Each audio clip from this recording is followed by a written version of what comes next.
ऐसी बहुत अच्छी बुक है ये ना, मेरे बाबा न्यू लाए थे। तो ना अब हम इसको रिपीट करते हैं। अब मैं आपको ये सुनाता हूँ, ये बहुत अच्छी है। मोटे हो या पतले हो कोई बात नहीं, छोटे हो बड़े हो या बहुत बड़े हो कोई बात नहीं,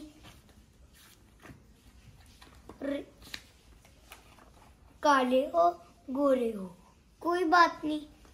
एक लड़का उसने बहुत शीशे में मारी, कभी कभार तो गलतियां हो ही जाती है, कोई बात नहीं। रेस लगाओ पीछे रह जाओ कोई बात नहीं, पेपर में अच्छे मार्क्स ना आए कोई बात नहीं, रोते हो कोई बात नहीं, अपनी मर्जी के कपड़े पहन लो, छोटे हो या बड़े हो कोई बात नहीं।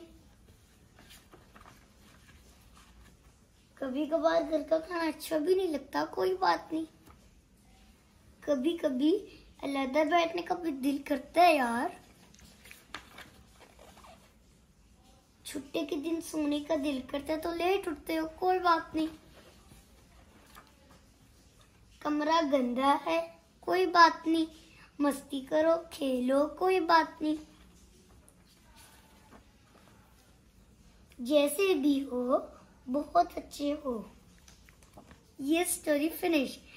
आप इस तरह की काफी सारी बुक्स ले सकते हैं और ये बहुत अच्छी सी बुक्स है। कल को मैं आपको फिर से एक न्यू स्टोरी बुक सुनाऊंगा, फिर हम उसको फिर से रिपीट करेंगे। बाय।